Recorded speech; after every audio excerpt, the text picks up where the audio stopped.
প্রিন্টারেস্টে এই ধরনের ওয়ালমেট দেখেনি এরকম মানুষ মনে হয় খুব কমই পাওয়া যাবে।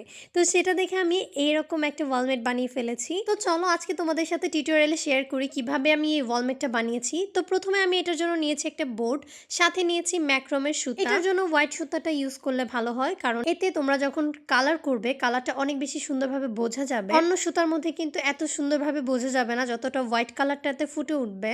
তাই আমি হোয়াইট কালারটা ইউজ করেছি।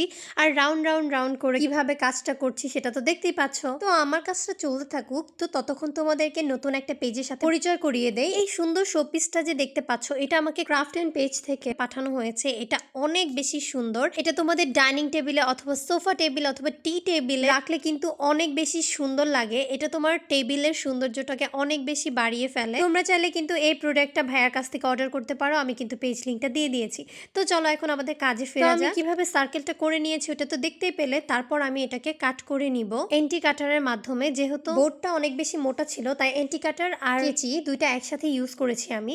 তো এরপর আমি যেটা করব, অ্যাক্রিলিক কালার নিয়েছিলাম আর সেটা দিয়ে আমি কালারটা করছিলাম। প্রথমে প্রিন্টারেস্ট দেখে আমি একটা ডিজাইন সিলেক্ট করি, তারপর আমি কালার করা স্টার্ট করি। তো আমি এখানে গ্রিন রেখেছিলাম। গ্রিন কালারটা আমার কাছে অনেক বেশি ভালো লাগছিল। তোমরা প্রিন্টারেস্টে অনেক ডিজাইন পেয়ে যাবে, তোমাদের কাছে ইজি যেটা মনে হয় তোমরা চাইলে কিন্তু সেগুলোই বানাতে পারো। এখানে আমি একটা সূর্য বানিয়ে নিচ্ছিলাম রাউন্ড শেপ করে। যেহেতু ছোটবেলা থেকে একটু ড্রয়িং শিখেছি তাই ড্রয়িংটা এই বয়সে আমার কাজে লাগছে। দেন আমি একটা সুন্দর গোল সূর্য এঁকে ফেললাম। এরপর আমি ইউজ করব পাতা, আর এটার মধ্যে ফিনিশিংটা যাতে সুন্দর হয় সেটাও খেয়াল রাখতে হবে। আর পাতাটা এঁকেছিলাম আমি ব্ল্যাক কালারে। ড্রয়িং করতে গিয়ে কিন্তু আমি একটু প্যারা খেয়েছি, কারণ সুতার উপরে ড্রয়িং করাটা একটু ডিফিকাল্ট, কারণ অনেক বেশি ছড়িয়ে যাচ্ছিল। আমার ভয় লাগছিল কখন না খারাপ হয়ে যায় পেন্টিংটা, কারণ এত কষ্ট করে করেছি।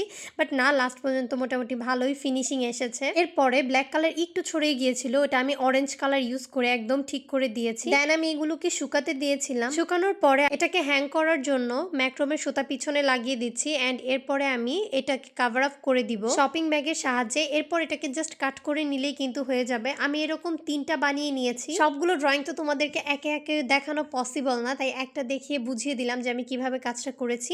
এন্ড এটা হচ্ছে ফাইনাল লুক। অবশ্যই কমেন্ট করে জানাতে ভুলবে না যে তোমাদের কাছে কেমন লেগেছে। তোমরা চাইলে কিন্তু এগুলো আমার কাছে অর্ডার করতে পারো, চাইলে নিজেও বাসায় বানাতে পারো। যারা বানাতে পারবে না তারা কিন্তু অর্ডার করতে পারো। সাইজ এখানে 3টা আছে, 11 সাইজ, 9 সাইজ আর 7 সাইজ। প্রাইস থাকবে অনলি 500 টাকা। যার ভালো লাগে অর্ডার করে ফেলতে পারো। সবাই ভালো থাকবে, সুস্থ থাকবে। আল্লাহ হাফেজ।